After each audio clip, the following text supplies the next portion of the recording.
যাও না স্বামী, আমার মন বলছে নিশ্চয় করো এই কণ্ঠস্বর আমার স্বামীর কণ্ঠস্বর। তবে তবে কি আমার স্বামী কবির অরণ্যে ছুটে গিয়ে কোনো বিপদের সম্মুখীন? দাদা, আমার স্বামীর কোনো বিপদ হতে বলে না। বলি ভয় লক্ষ্য, বলি ভয় লক্ষ্য, যাও না ভয় লক্ষ্য, দেখো তোমার দাদা কবির অরণ্যে ছুটে গিয়ে কোনো নিশ্চয়ই বিপদের সম্মুখীন হয়েছে। শুনে দেবী, শুনে দেবী, আমি কবির অরণ্যে ছুটে যাবো দেবী। তবে একটা কথা নেই, যতক্ষণ না কবির অরণ্য থেকে আমরা দু ভাইয়ের মধ্যে কুটিয়ে এক ভয় ফিরে আসছি, ততক্ষণ পর্যন্ত তুমি কুটিয়ে বাইরে বার হবে না। তাই দেবী, তাই তোমার কুটির চারপাশে আমি একটা বন্দি রেখা দিয়ে গেলাম। জয় শ্রীরামচন্দ্রের জয়, জয় শ্রীরামচন্দ্রের জয়।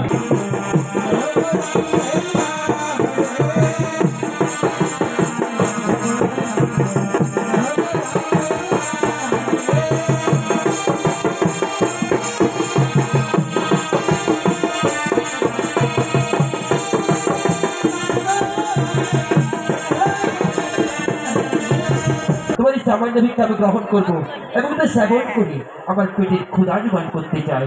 ঠিক আছে, ঠিক আছে, এই নাও, এই নাও আমার কুটির সামান্য ভিক্ষা আমি তোমায় দান করছি। এই নাও। না মা না, ওখান থেকে তুমি ভিক্ষা গ্রহণ করতে পারবো না মা। তোমার যদি ভিক্ষা দেওয়ার থাকে তাহলে তুমি কুটিয়ে বাইরেই সবাই ভিক্ষা দিয়ে যাও। এ কি বিপ্লবন্য ব্রাহ্মণ, এ কি করে সম্ভব? কুটির আমার স্বামীও নেই, আমার দেওয়ার নেই, আমি কেমনই কুটিয়ে বাইরে বার করে বিপ্লবন্য ব্রাহ্মণ।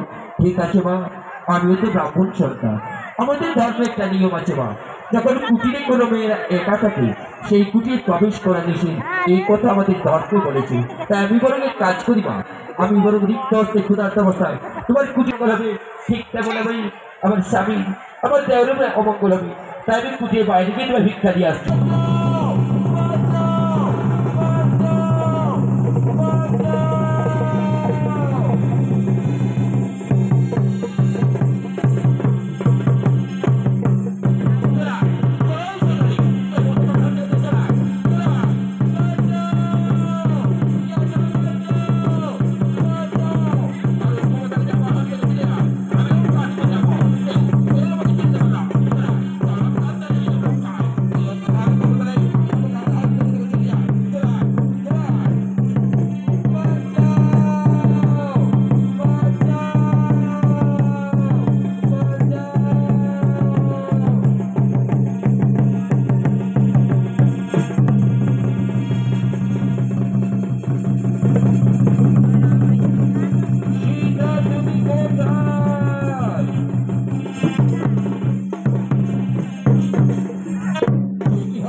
এই কি ভয় লক্ষণ? আমার কুটির সীতার এখানে ভয় লক্ষণ, এই তো ভয় লক্ষণ, এই কুটিরে দাঁড়িয়ে পড়ে হয়েছে আমার অর্ধাঙ্গিনী সীতার গোলা ভার, বলো ভয় লক্ষণ, বলো ভয় লক্ষণ। ওই একবার বলে বাঁচা,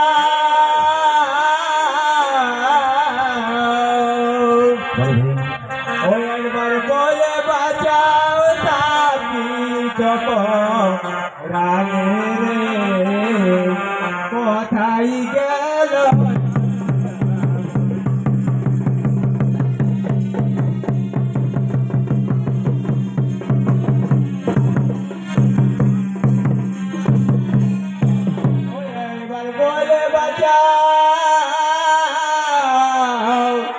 তাপিত রানে কোথায় গেল?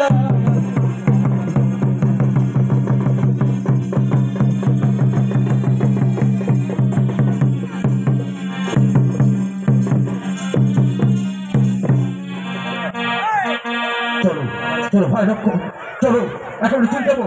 কোথায় কোথায় আমাদের সীতা? চলো ভয় লক্ষণ,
শিয়ারা শিয়ারা এই কি ভাই লক্ষ্যকে লঙ্কাধিপতি রাবণ চিন্তায় করে নিয়ে গেছে।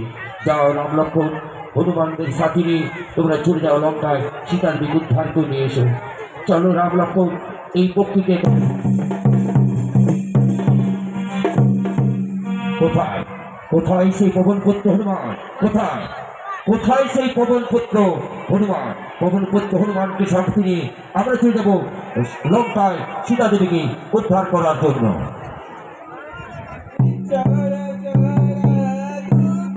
যুদ্ধ শেষ পরিণতি।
যাও প্রবল পুত্র হনুমান, যাও প্রবল পুত্র হনুমান, তোমাদের দেবী সীতা। আমরা তো যাবো আমাদের দেবীর কাছে, কিন্তু আমাদের দেবী আমাদের চিনবে কিভাবে? এই নাও হনুমান, এই নাও, আমি খুলে দিলাম আমার হাতের অঙ্গুলি। অঙ্গুলি খানে তোমাদের মাথার হাতে তুলে দিলে তোমাদের মাথা তোমাদের চিনতে পারবে। ঠিক আছে প্রভু। ততক্ষণে রাবণ সীতা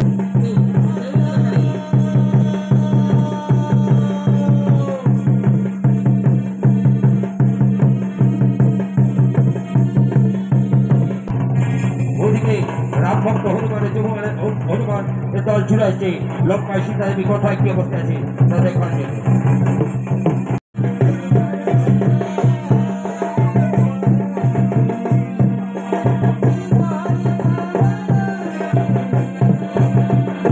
এই আঙ্গুলি তুমি কোথায় পেলে হনুমান? পৌনা হনুমান, পৌনা হনুমান, আমার স্বামী, আমার দেওয়ার কোথায় কি অবস্থায় আছে হনুমান?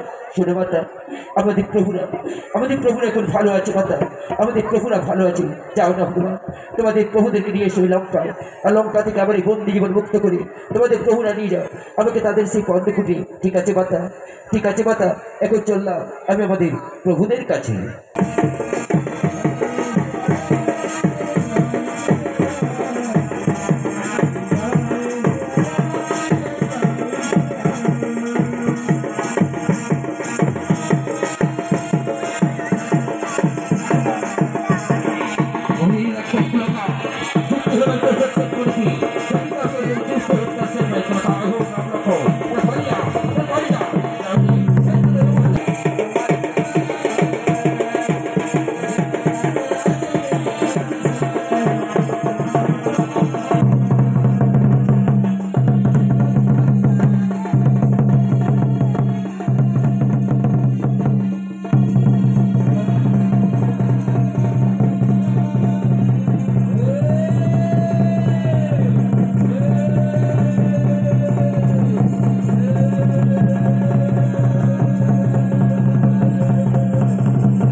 রাম লক্ষ্মণ হনুমানের দল যুদ্ধে রাবণকে নিহত করেছে, তাই সকলেই আনন্দে এই উদযাপন জয় করে। জয় জয় জয় রঘুপতি রাঘব রাজা রাম পতিত পাবন সীতারাম জয় জয় জয় জয় রঘুপতি রাঘব